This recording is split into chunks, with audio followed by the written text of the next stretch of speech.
Hey, Being at Work listeners, welcome back to another episode. I'm your host, Andrea Butcher.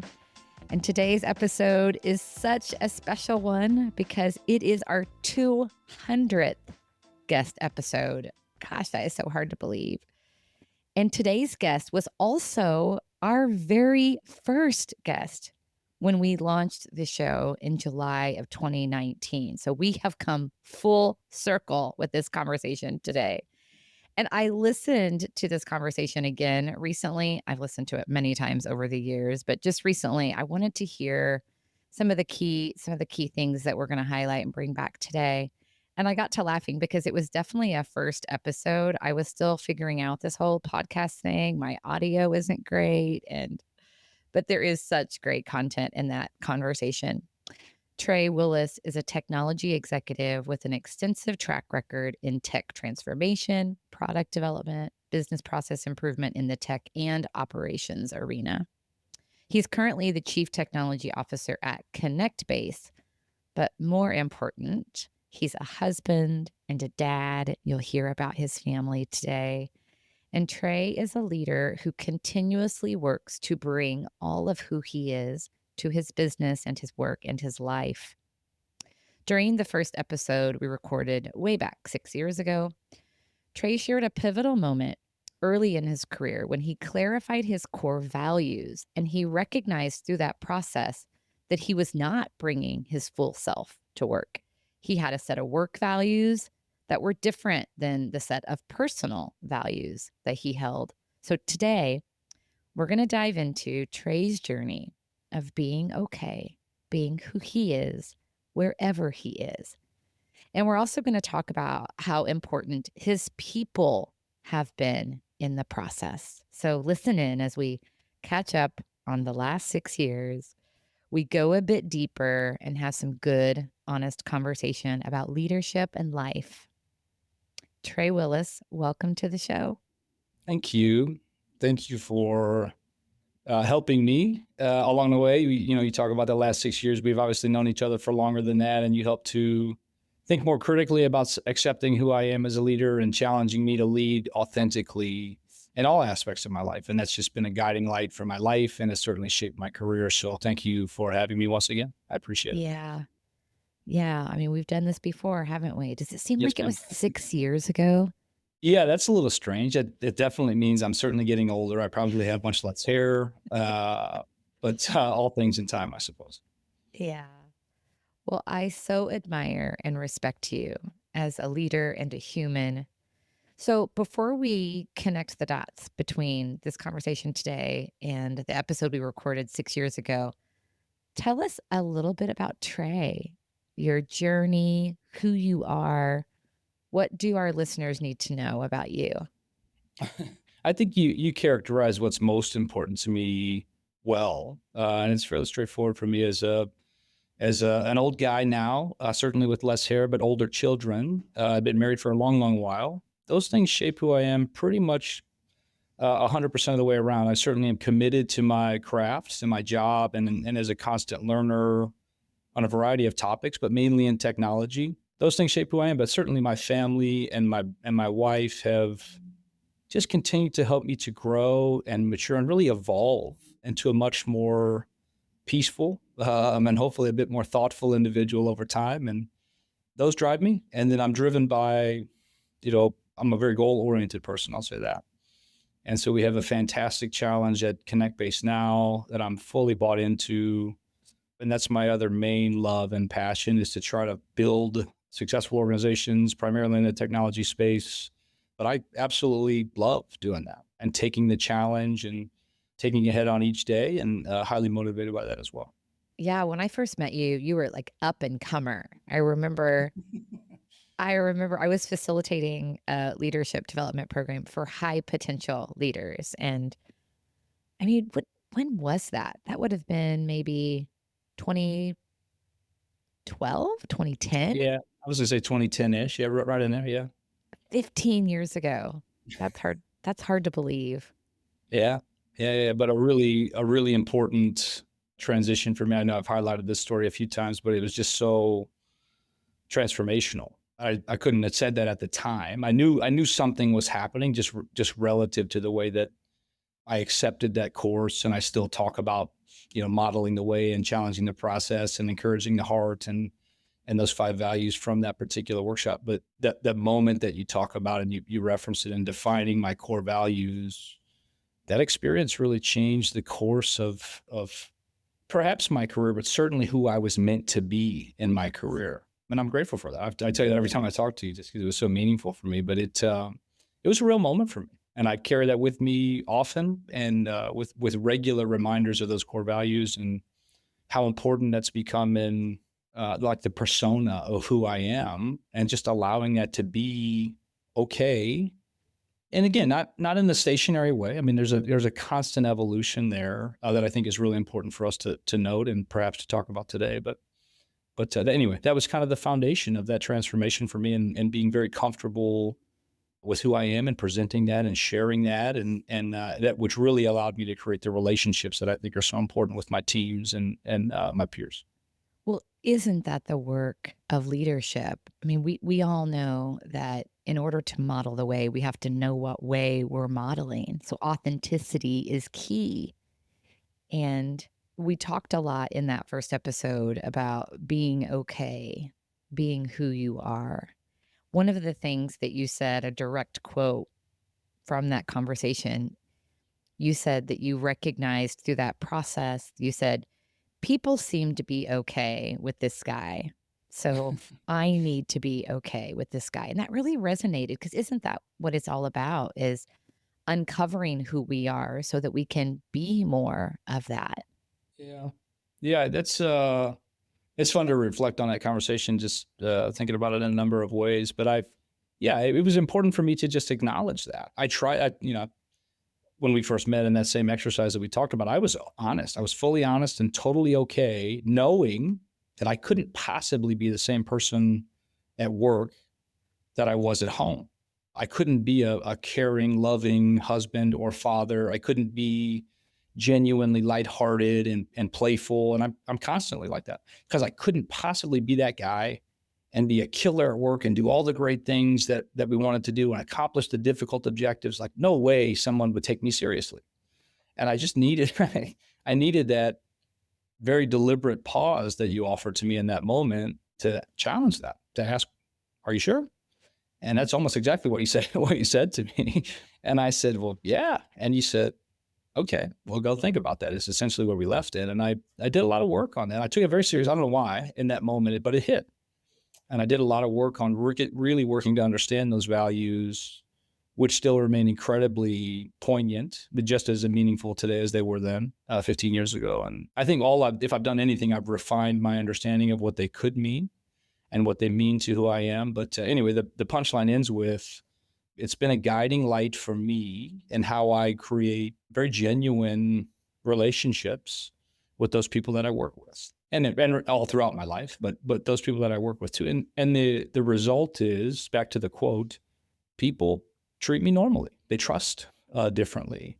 And when you create a relationship that's built on trust, understanding, and a new word I've been using frequently from a book I just read, safety, when people feel safe, and that's a different level of comfort, and it creates a different level of commitment from the folks that are on your team. You start to build a real team in the traditional sense, a team of folks with a common goal who will, pick up if I'm slacking off or not doing my job well, they can pick me up and gladly do those things, because you have a real relationship, not a, leader subordinate kind of relationship. And I think those relationships built on trust are founded in being authentic.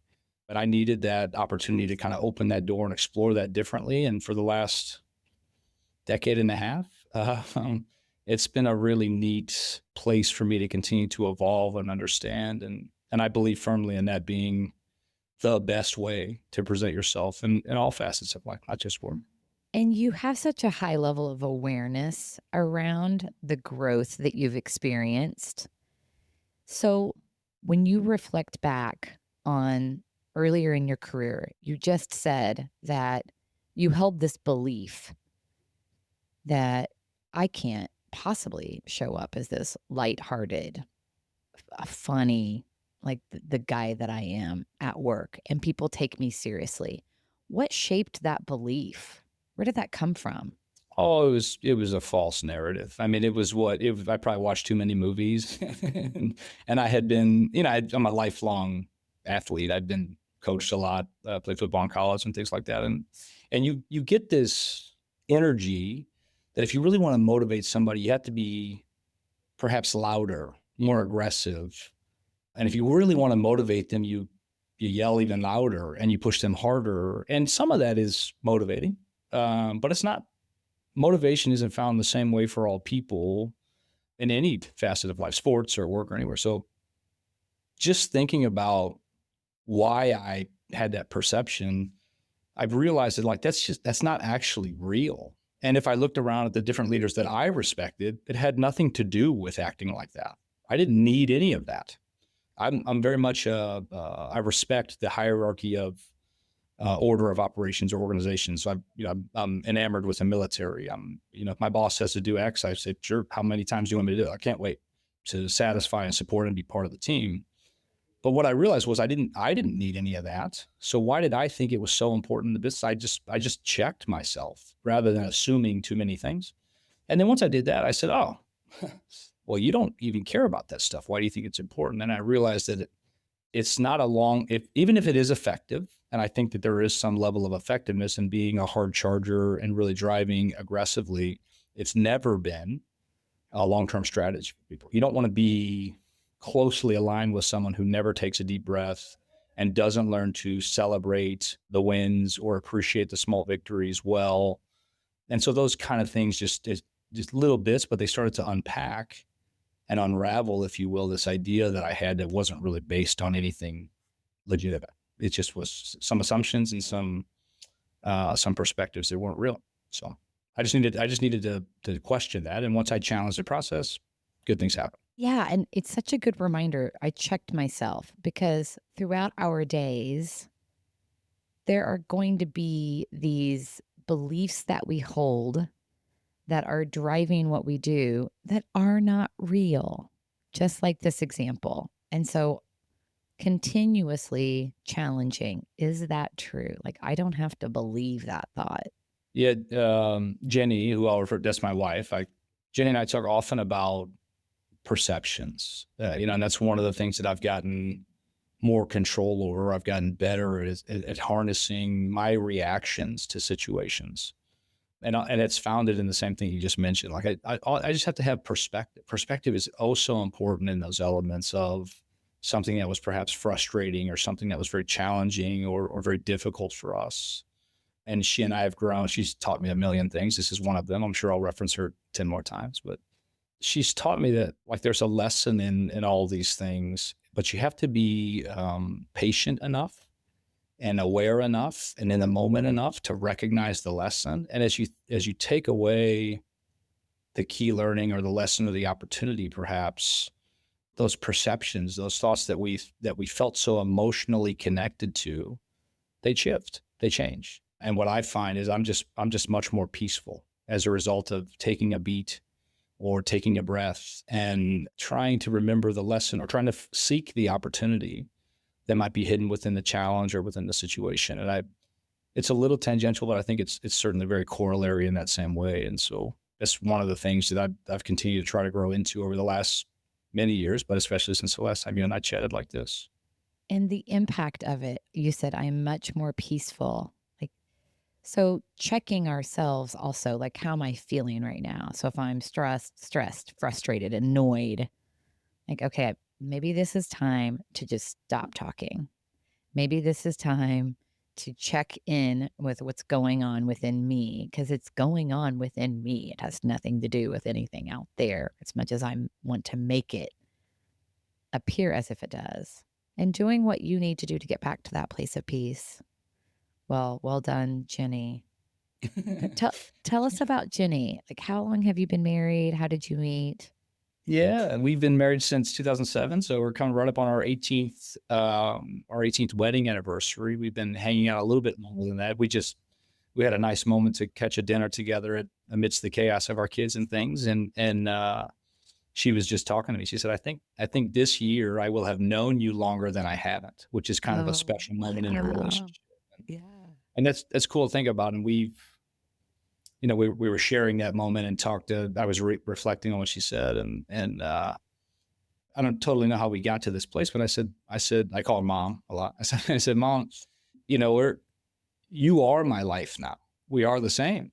And it's just a neat thing to think about in that way, and to share everything you can recall with meaning with an individual in that way. And we've come a long, long way. But communication has been the key to us understanding each other. But it's more than just the words. It's the commitment to understanding where the other person is coming from.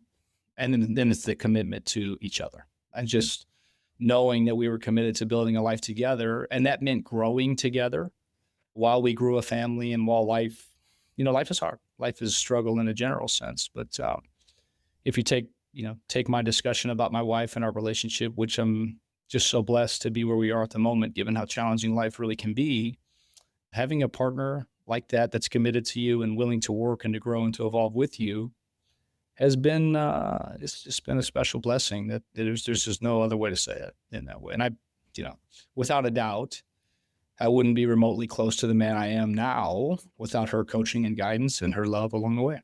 Tell me more about the commitment to understanding the other person's perspective.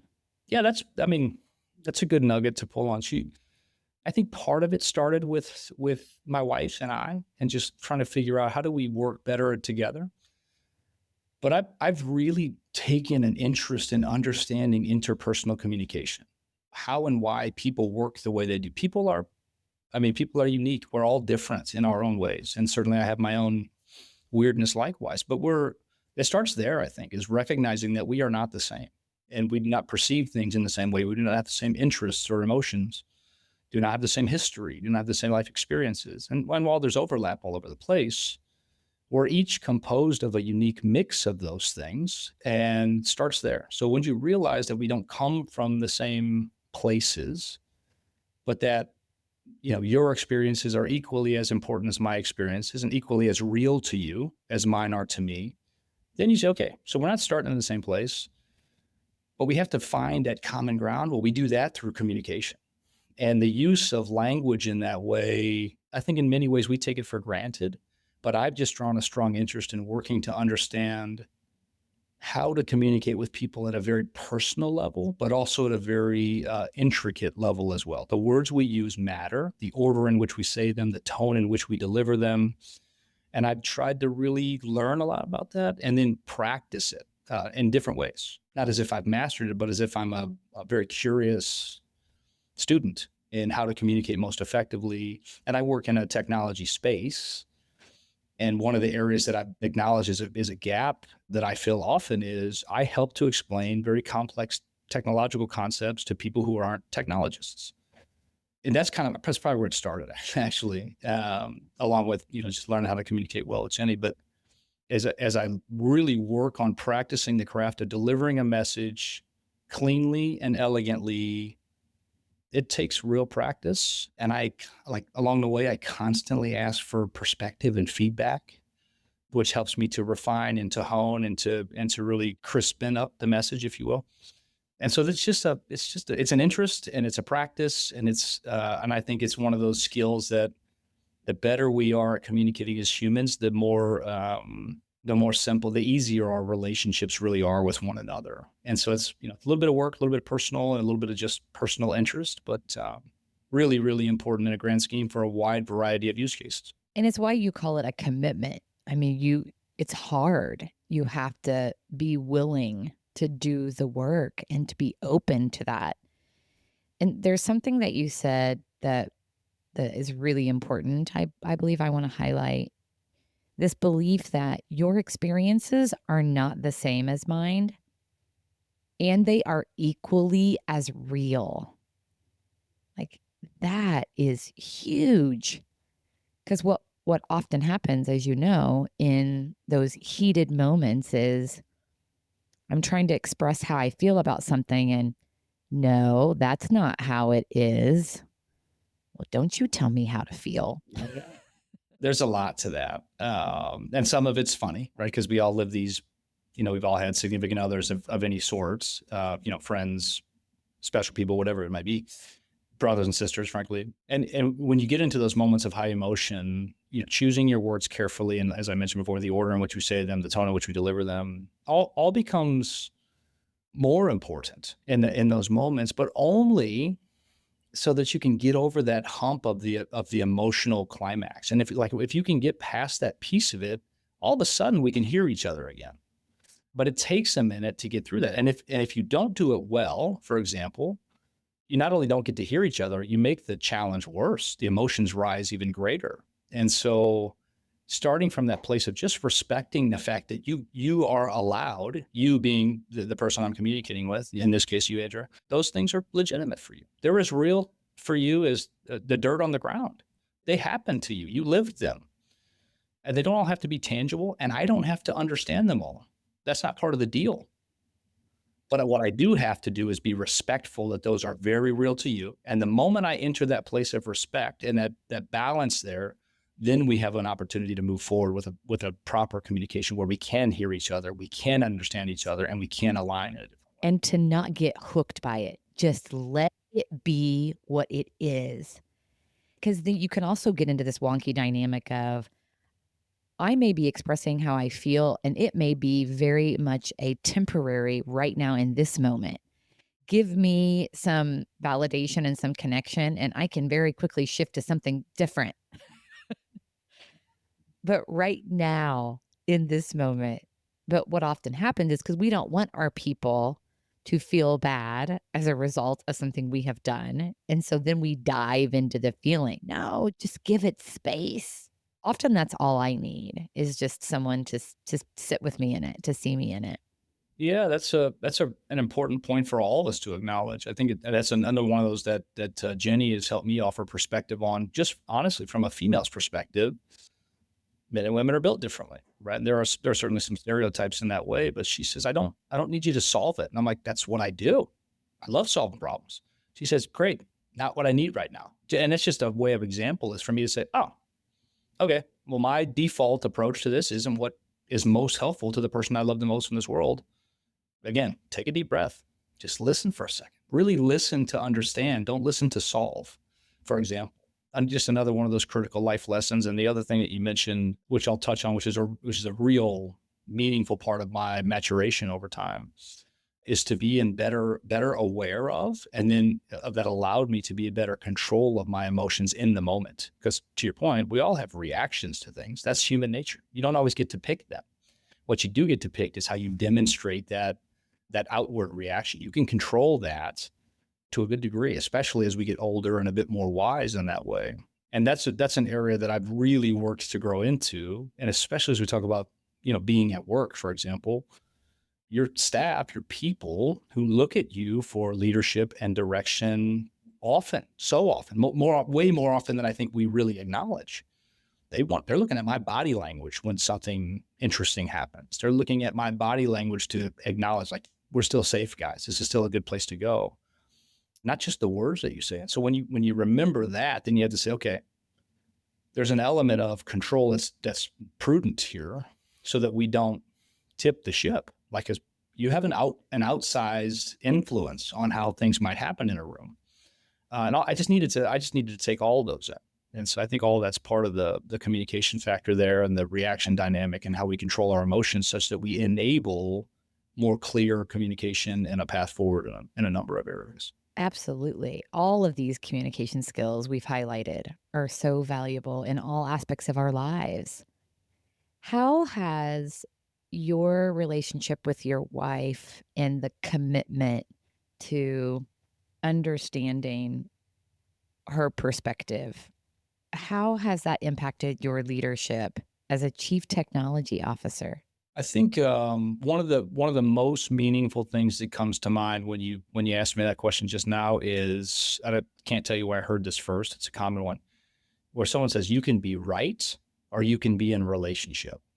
And I took that in my relationship with my wife. That's the way I live now, right? There's no reason for us to fight anymore. Like, we've been together a long, long time. We've been through the hardest of hard. and we're busy raising three beautiful children in very influential stages of their life. And so again, for eyes on you, they're watching us. They're watching mom and dad communicate. They're watching mom and dad deal with difficult things. They're watching mom and dad drive, right? I mean, all these things, like, and it's important that they're taking in all those things. And as a father of three, you realize they see everything. They see and hear everything. And so that's, you can be right. You can be right, or you can be in a relationship is a really guiding factor, certainly in my personal life with my bride, but also it's a message that I carry often into conflict resolution at the office.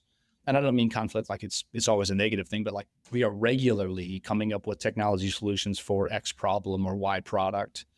And like any good engineer, everyone has their own opinion. And so you have to work through how to find compromise. We just had one yesterday, for example. One of my guys said, "Hey, we've got a totally dissenting opinion here on how we should do what we call our build pipelines." And I said, "Okay, where's the other guy coming from?" He's asked me for advice. How do I handle this session? He says, "It's tough, man. I'm not really sure how to get him around the corner." And I said, "Well, okay, where's he coming from? What's his why?" Is where I started. And he goes, "I don't know." And I said, "Okay, so let's start with the why. Why does this other person think we should do it differently? What's important to them?" He goes, "Oh, well, I got some of that." I said, "Cool." So we went through some of that detail. And what I heard was a defensive posture coming back from the first person that I asked. I said, "Well, you're defending your space. Why not try to find common ground? Because you respect this other person, right?" He's like, "Yeah." He's an awesome engineer. He's fantastic. I said, "Okay, that's a good place to start. You care about him. He cares about you. And you both care about the outcome here being the best possible thing you can be for our business. Great. You're starting at common ground already. Now let's work on your delivery and your ability to listen and listen to understand compared to listening to respond or listening to defend. What's your goal? I want to get us to a common standard that's the best in the business." I go, "Great. So does he." Listen to understand, and you'll be there way faster than you think you will. You're already 80% of the way there. And so that, for me, that's you want to be right or do you want to be in a relationship? They want to be in relationship. They want to be the best doggone engineering team they can be. We all do. Well, you're already off to a good start. And so don't worry about being right. Worry about listening for alignment, and then bada bing. Then I think you're off on a path. And that conversation went great. And they got to a really good place. And I think they're even more energized about what could be with the combination of their ideas that came to a compromise. So Well, and you just another also example. have a relationship with them. So you're in a good position. You're in a good position to offer up that feedback and that coaching. I mean, it's a great coaching example. Another thing that you did is you said to him, "You're defending your space." So you acknowledged what is. I wonder if he even recognized that that was his stance. You in such a disarming way. You weren't judgmental about it. It's like, here's what I'm observing right now. Yeah. Yeah, that's a fair point. And I guess we started with that a little bit. We've been a couple different ways in this conversation, but I talked about building relationships that are based on trust and understanding, or I use the word safety most sincerely. I mean, this gentleman that I'm referring to, we care deeply about each other. We talk about our families, and we talk about our kids, and we talk about stuff that's going on in life beyond just work. We spend a few minutes every time we get to catch up doing that. And that's part of, I mean, to really take this conversation to a meta level, that's part of me being much more of who I am. I have no problem showing care, and I genuinely care. Like, I know his mother's name, I know his sister's name, I know his dog's name, I know when he moved into his house, just because I show genuine interest in this individual. And I promise you, if I'm really in a pinch, personally or professionally, he'll be first in line to help. And that's not to take advantage of the relationship. It's because that's how I'm built. I want to be Absolutely. emotionally connected, not only to the work that we do, but to the people that are here helping us to accomplish the goal. Because I do none of this by myself. And we're all like that. We all need a team. We need a tribe. We need people around us in that way. So yeah, it's definitely carried over, and there's a nice impact. I mean, it's really shaped my life over the last many years.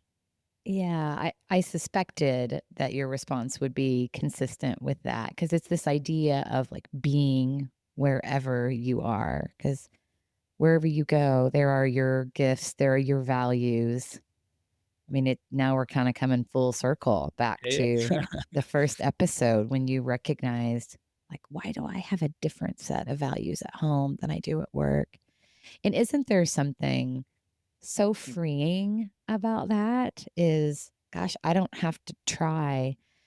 Earlier you were talking about if you really want to motivate someone, you have to those beliefs that you held, like fill in the blank. If you really want to motivate someone, just be genuine with them, be vulnerable, be more of who you are.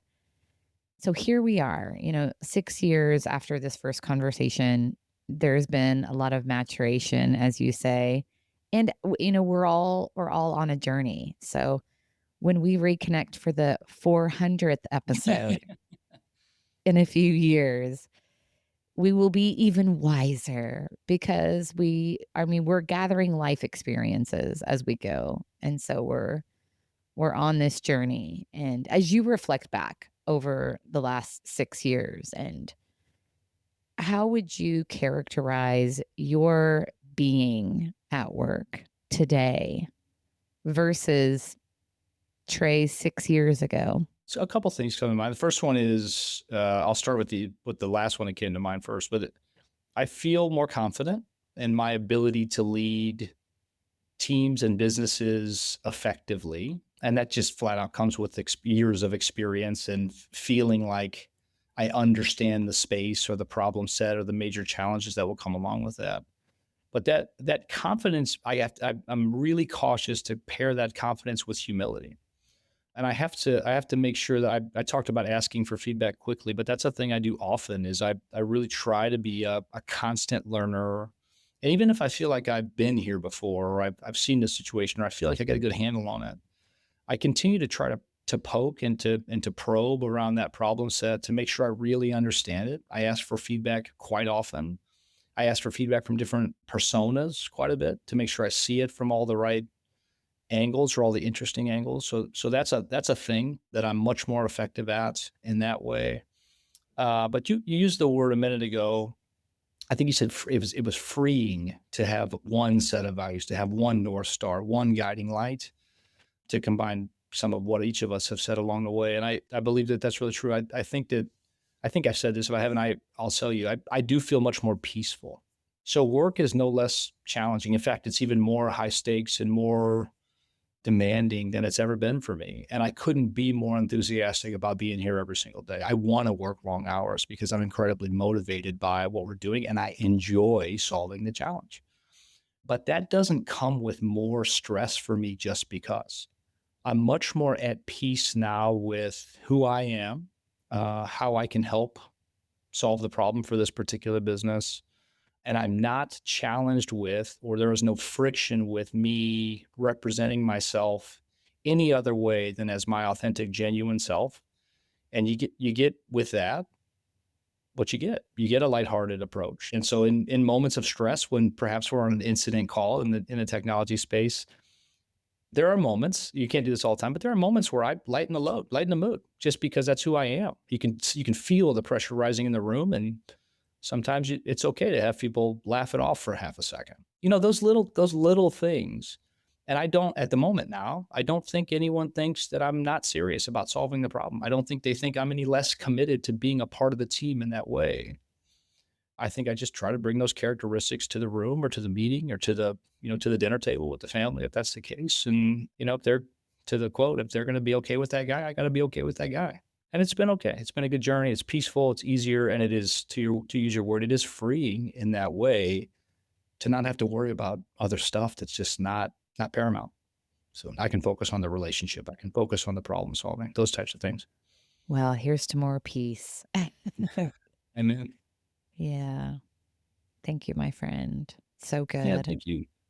All of it. It's so fun to reflect back on that conversation and to go a little deeper and to integrate more of your personal life into it's a holistic picture and so well represents this connectedness of all of it. It's all connected in any area of our life that we're working on.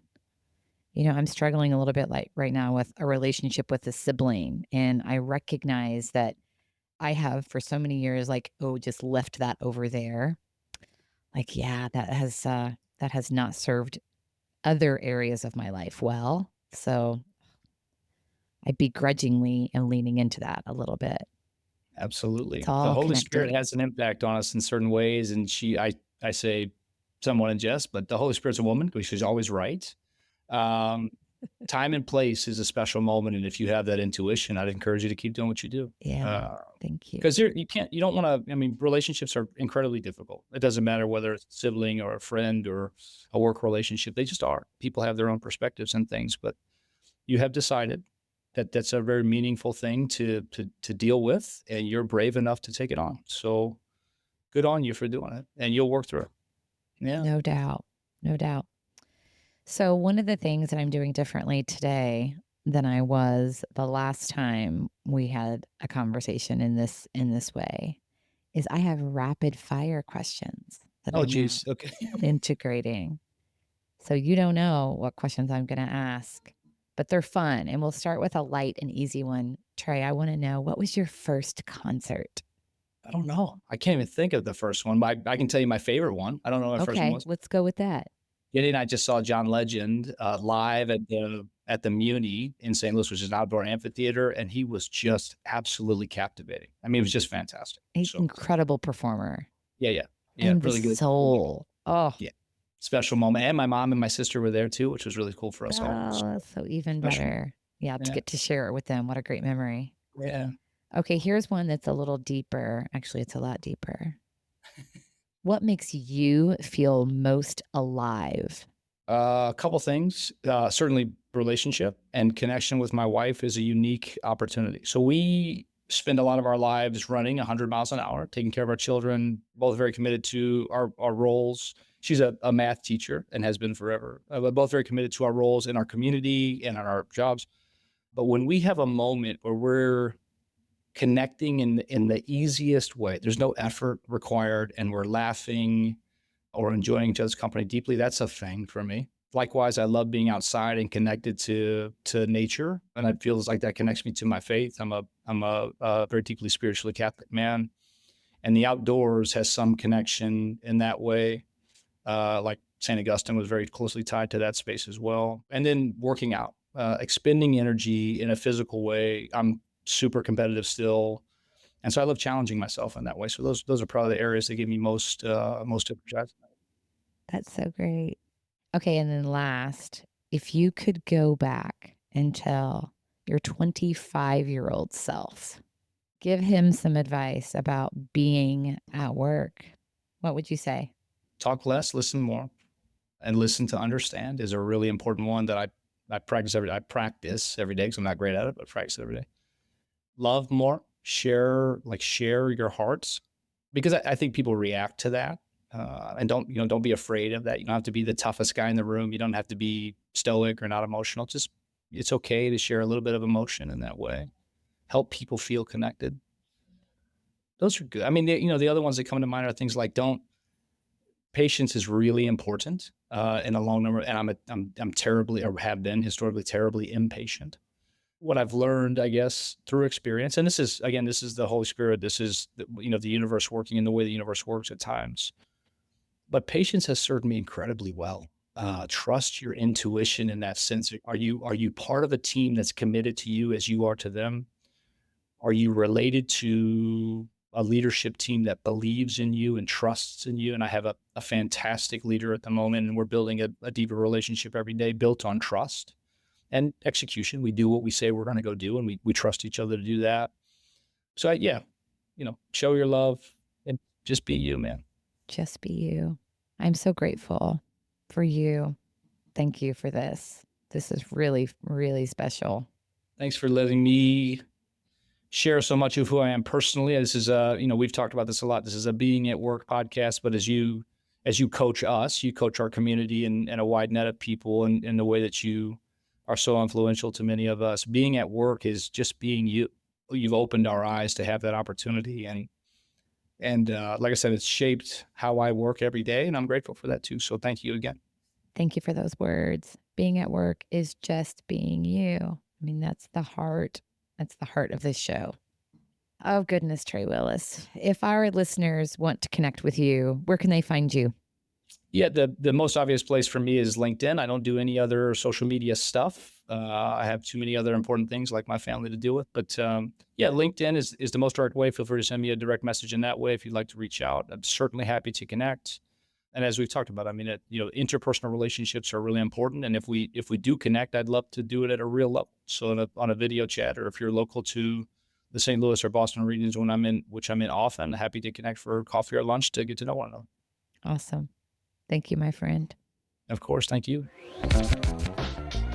Thank you for joining us for this episode. Please subscribe wherever you listen to your podcast to never miss a Being at Work story.